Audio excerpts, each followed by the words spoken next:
मधुकर हैं दिल्ली से। आचार्य जी प्रणाम। संत वाणी के पिछले सत्र से माया व अति संबंधित संशय समाप्त हुए, ज्ञानवर्धन हुआ। मुक्ति ही जीवन का लक्ष्य है ऐसा समझ में आ गया है। दृष्टा कैसे बने? मन चलायमान है, इसे कैसे वश में करें? दृष्टा वश में करने की अभीप्सा रखता है क्या मधुकर? चिड़ियाघर गए हो, दृष्टा हो तरीके तरीके के पशुओं के, कूद पड़ोगे शेर के बाड़े में कि इसे तो वश में करना है। ये लंगूरों में पीछे पेड़ पे चढ़ जाओगे कि इन्हें तो वश में करना है। दृष्टा हो तुम। दृष्टा होने का यही अर्थ है कि पशु अर्थात प्रकृति के ये सब जितने अवयव हैं देख लो इन्हें कि कैसे हैं। शेर की दहाड़ सुन लो, पक्षी का गीत सुन लो, बंदर की छलांग देख लो। ये सब शेर, भालू, मछली, बंदर, पांडा अंदर ही बैठे हैं सब। कहाँ है? एक पिक्चर आई थी, एक होटल, एक बंदर होटल के अंदर। इनको तो शीर्षक देना ही नहीं आया। शीर्षक होना चाहिए एक बंदर आदमी के अंदर, होटल के अंदर। और होटल के अंदर तो हो सकता है कभी एक घुस गया हो, आदमी के अंदर तो अनंत है। और बंदर मात्र नहीं है, कहते ना स्लाई फॉक्स, चालाक लोमड़ी। आदमी नहीं देखे हैं चालाक? जानवरों में तुम जितने गुण पाते हो आदमी में वो सारे गुण मिलेंगे, क्योंकि आदमी भी देह से तो पशु ही है ना। देखो कभी छिपकली को कैसे चुपचाप इंतजार करती रहती है और फिर झपट्टा मारती ले जाती है। ऐसी है ऐसे शेयर बाजार में लगा हुआ कोई चतुर व्यापारी, वो इंतजार कर रहा है। दाम गिरे नहीं, उसने खरीदा। इंतजार कर रहा है, बस 2 रुपया दाम गिरे और चुपचाप प्रतीक्षा रहता है। वो बटन दबाएगा ही नहीं खरीदने का, स्क्रीन के सामने बैठा रहेगा। 4 दिन बैठ लेगा, कहेगा गिरेगा खरीदूंगा, गिरा नहीं कि खरीदा, और बढ़ा नहीं कि बेचा।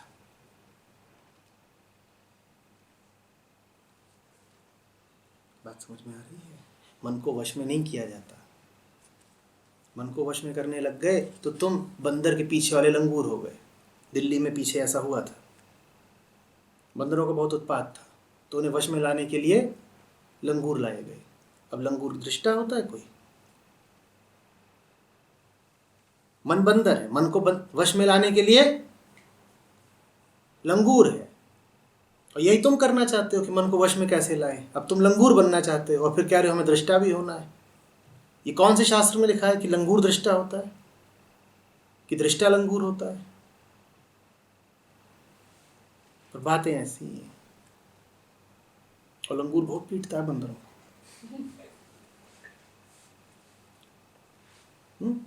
जैसे घरों में लोग बिल्लियां पालते हैं कि चूहा भगा दे, कि चूहे बस में आ जाएं। अब तुम कहोगे मेरी बिल्ली का नाम साक्षी है। अजीब हो जाएगा। मन को वैसे ही देखो जैसे चिड़ियाघर के जानवरों को देखते हो। चिड़ियाघर का प्रतीक बड़ा हिंसात्मक है। आगे बढ़ते हैं। मन को वैसे देखो जैसे जंगल के जानवरों को देखते हो। चिड़ियाघर में तो पहले ही उन्हें बस में लाने का आयोजन कर लिया गया है, तो अब उन्हें बस में लाने की अतिरिक्त जरूरत नहीं है। मन को वैसे देखो जैसे खुले जंगल के जानवरों को देखते हो। देखते रहो, ऐसा कर रहे हैं। पर अब सामने शेर आ जाए तो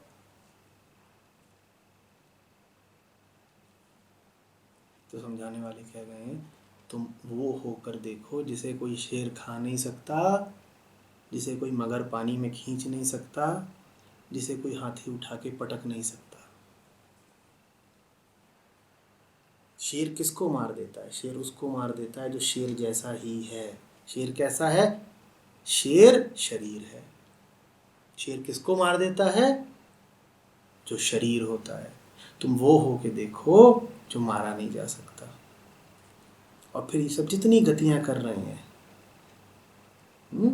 तमाम तरह के चूहे बंदर, तुम इनके दृष्टा हो, तुम इनके दृष्टा हो और तुम इनके निर्भय दृष्टा हो। तुम जानते हो ये तुम्हें नुकसान नहीं पहुंचा सकते। जहाँ भय है वहाँ कैसा साक्षित्व। जहाँ पर बस करने की कामना है वहाँ भी क्या साक्षित्व।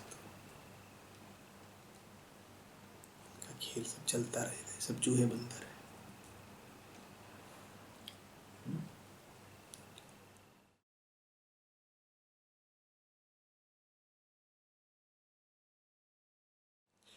पूरी तरह ही डर जाओ तो भी बाहर निकल जाओगे।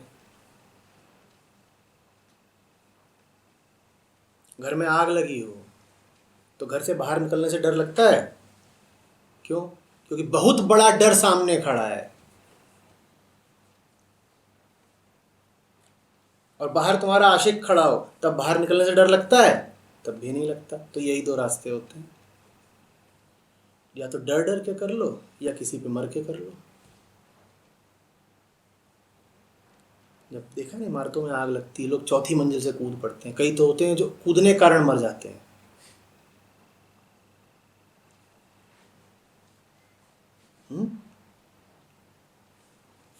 डर भी तो पूरे तरीके से नहीं रहे ना। डर पूरे तरीके से इसलिए नहीं रहे क्योंकि सामने जो खड़ा है दुश्मन, उसका पूरा हुलिया हिसाब किताब, उसके इरादे अभी देखे नहीं। वो बहुत खतरनाक है। संत इसीलिए समझा गए हैं कि कहाँ तुम हंसी ठिठोली में जीवन बिता रहे हो। आदमी की हालत जानते हो कैसी है? आदमी का जीवन बस इतना सा है जितना समय होता है अजगर की कुंडली डालने में और अजगर की कुंडली कसने के मध्य। जब तुम पैदा होते हो तो अजगर की कुंडली के बीचों बीच होते हो तुम हो, और तुम्हारे चारों ओर कौन मौजूद है? अजगर, कुंडली मार के। और जीवन बस उतनी अवधि का है जितनी अवधि में वो कुंडली तुम पर कस जाती है और तुम हंस रहे हो और तुमने दावत दी है।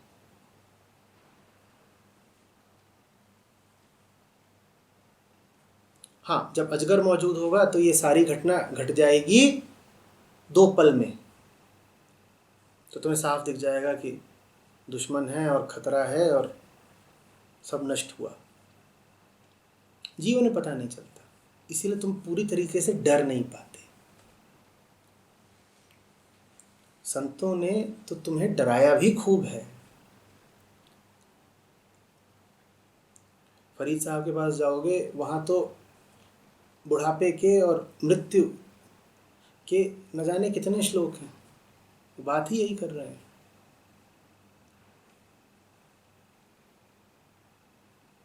कबीर साहब के पास जाओगे वहाँ भी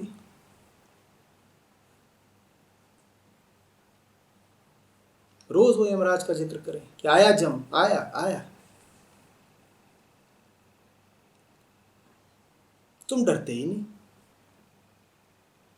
डर ही जाओ तो बच जाओ।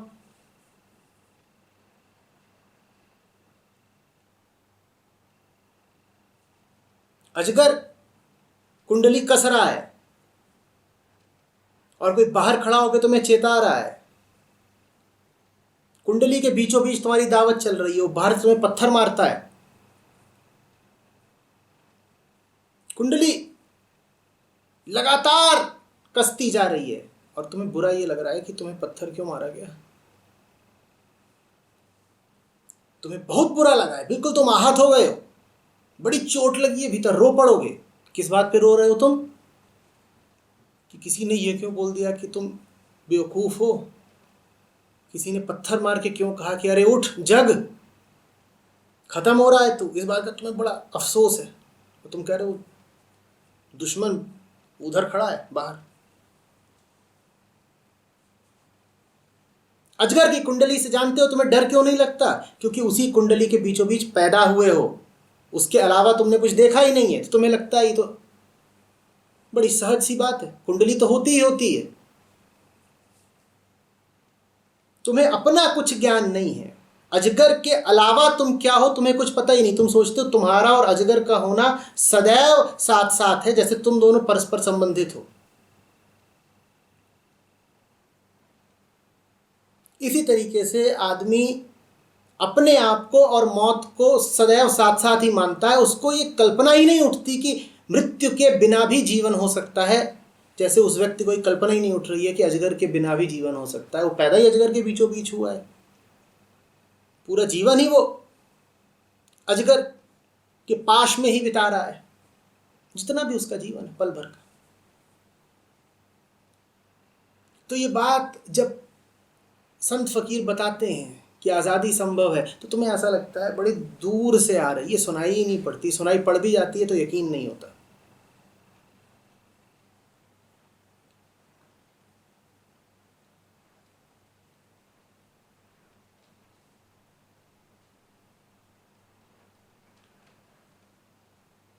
महामृत्यु का मतलब समझते हो क्या होता है?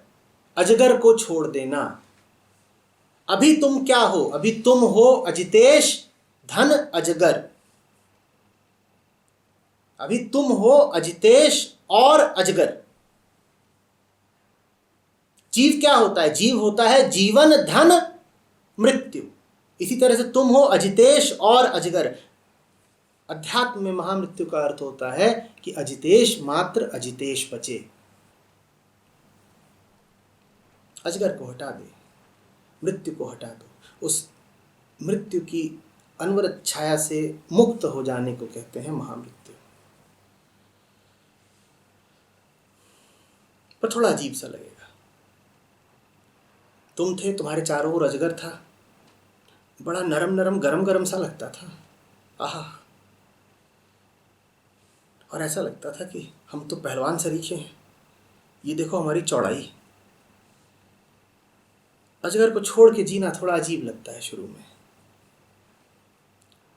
बड़े दुबले पतले क्षीणकाय नजर आते हो। वो जो गर्माहट अपने चारों ओर मौजूद होती थी वो भी नहीं रही। हमें चाहिए होती है ना वार्मथ, वो अजगर की देह से आती है, वो भी नहीं मिल रही। और अजगर जबान निकाल के तुम्हारा मुंह चाटा करता था, उसकी आदत होती है अपने शिकार का मुंह चाटने की। अब तुमको ये भी बड़ा अखर रहा है, बड़ा मिस कर रहे हो। वो जो हमारा मुंह चाटा करता था कहाँ गया? नरम था, गरम था और मुंह भी चाटता था जबान से। कई दिनों से उसकी सुंदर सुगंध नहीं आई। तो फिर ऐसे सवाल करते, डर लग रहा है। क्या डर लग रहा है? और बहुत डर लगे तो ये जो ऊपर बैठे हैं इनके पास जाओ, उनके बारे में ज़्यादा से ज़्यादा पढ़ो। हम तो नकलची होते हैं, नकल का उपयोग ही कर लो। क्या पता दूसरों की कहानी सुन करके तुम्हें ही कुछ बल मिल जाए। जब दूसरों की कहानी सुन सुन करके तुम्हें ये यकीन हो गया कि तुम अजितेश हो, तुम जीव हो, तो संतों की कहानी सुन करके क्या पता थोड़ा यकीन तुम्हें ये भी आ जाए कि तुम जीव के अतिरिक्त भी कुछ हो। हम तो कहानियों के ग्राहक होते हैं। करोड़ों कहानियाँ कान में पड़ी, हमने उनको मान लिया, वो हमारी स्मृति बन गई, हमारा जीवन बन गई, हमारा खून ही बन गई। कुछ नई चीज़ों को भी देखा सुना करो। वहाँ एक नया ही अफसाना सुनने को मिलेगा, एक नई दुनिया खुलेगी। ताज्जुब होगा। ऐसे भी लोग हुए हैं, वो ताज्जुब तुम्हारी जिंदगी बना देगा।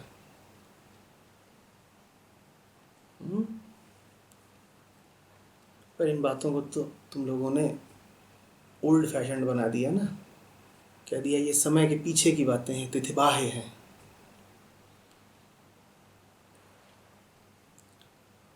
तुम तो सीजन्स देखा करते हो।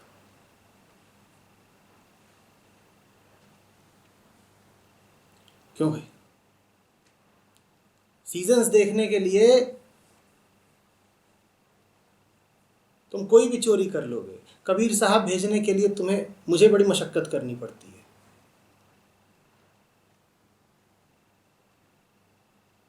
अब डर में नहीं जियोगे तो काहे में जियोगे? तुम्हारे सामने सारे उदाहरण ही गंदे हैं। हम तो अपनी कहानियों पर चलते हैं, और तुम्हें जो कहानियां सुनने को मिल रही हैं वो बड़ी भ्रष्ट बदबूदार कहानियां हैं। तुम्हें लग रहा है यही जीवन है, वही गंदी कहानियां पढ़े जा रहे हो। और पढ़ो, फिर डर तो लगेगा ही।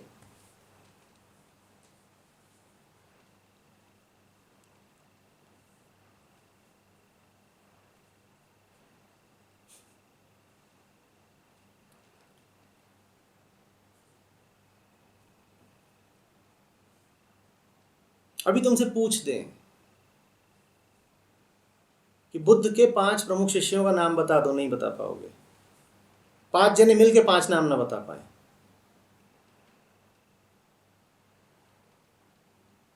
क्यों भाई? पर तुमसे कह दिया जाए कि 5 चतुर व्यापारियों के नाम बता दो, देखो तुम कैसे गिनाते हो। तुमसे कह दिया जाए 5 फिल्मी अभिनेताओं के नाम बता दो, देखो अभी बता दोगे। अब डर नहीं लगेगा तो क्या लगेगा तुम्हें? जिस चीज की समझ छोड़ो, तुमने ज्ञान तक नहीं लिया, वो चीज तो तुम्हारे लिए बहुत दूर की कौड़ी रहेगी ना। रहेगी कि नहीं रहेगी, बोलो। एक खेल हो, ये तो छोड़ दो कि तुम्हें उस खेल में प्रवीणता है, तुम्हें उस खेल के नियमों का ही अभी ज्ञान नहीं है। वो खेल खेलने से घबराओगे नहीं? बोलो, घबराओगे ना? ये तो छोड़ो कि तुमने साधना करी और उस खेल में कुशलता अर्जित कर ली, तुमने तो इतना भी नहीं किया कि उस खेल के बारे में कुछ ज्ञान ले लो। दूसरों को ही खेलता हुआ देख लो, तुम दूसरों को भी नहीं देखते कि उन्होंने कैसे खेला। तुम तो कोई और ही दूसरा खेल देखते रहते हो हर समय। और जो खेल तुम देख रहे हो जितेश, वो मौत का खेल है। मौत से तो डरोगे फिर ना। जहाँ जीवन था, जहाँ अमरता थी, उनके बारे में तुमने क्या पता किया, बताओ। अरे पूछ दूं, लल्लेश्वरी किस गांव की थी? फंसे। कह दूं कि जीसस के 3 अनुयायियों का नाम बता दो, फंसे। ये सामने जो मूर्तियां, इनकी बात कर रहा हूं। नानक साहब की बहन का नाम पूछ दूं, फंसे। जो अमर हुए हैं उनसे जब तुम्हें लगाव ही नहीं, उनका तुम ज्ञान ही नहीं ले रहे, तो मृत्यु से तो फिर घबराओगे ना। पर नानक की कहानी न कोई तुम्हें पढ़ाना चाहता है, न पढ़ने की तुम्हारी कोई रुचि। तुम तो कोई भी वेबसाइट खोलते हो, वहां तो बस यही रहता है, हु इज हॉटर, गीगी और बीबा। और साथ में ये भी रहता है वोट। और फिर साथ में ये भी रहता है कि देखो अभी तक कितने लोगों ने क्या वोटिंग की है। और उसमें एक गीगी की नंगी फोटो होगी, एक बीबा की नंगी फोटो होगी।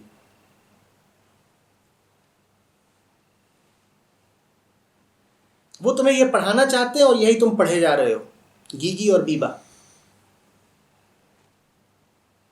गोगो और बोबो।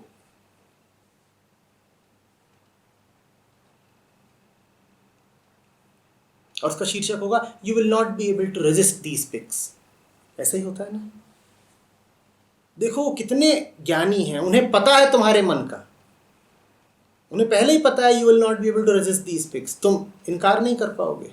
वो जानते हैं। उन्होंने पूरा कब्जा कर लिया है, उन्होंने अनधिकृत कब्जा कर लिया है। और जिनका अधिकार था कि तुम्हारे जहन पर कब्जा करें, उनसे तुम बहुत दूर निकल आए ना जितेश। अब मेरी सलाह सुनो, ज़्यादा से ज़्यादा इनके बारे में पढ़ा करो। लगातार पढ़ो।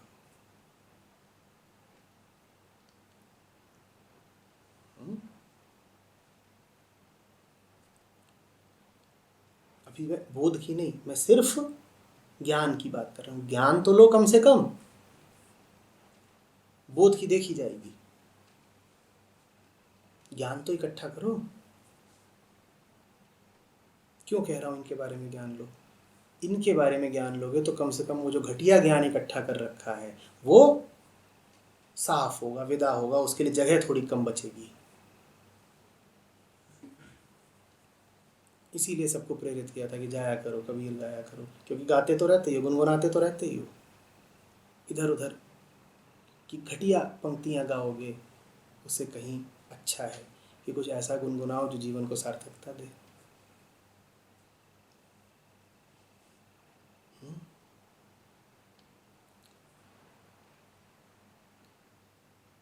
करोगे? क्या करने को कहा है? पढ़ो। और उसके लिए कोई विशेष किताब नहीं चाहिए, इंटरनेट बहुत बड़ा वरदान है। जितना पढ़ सकते हो पढ़ो।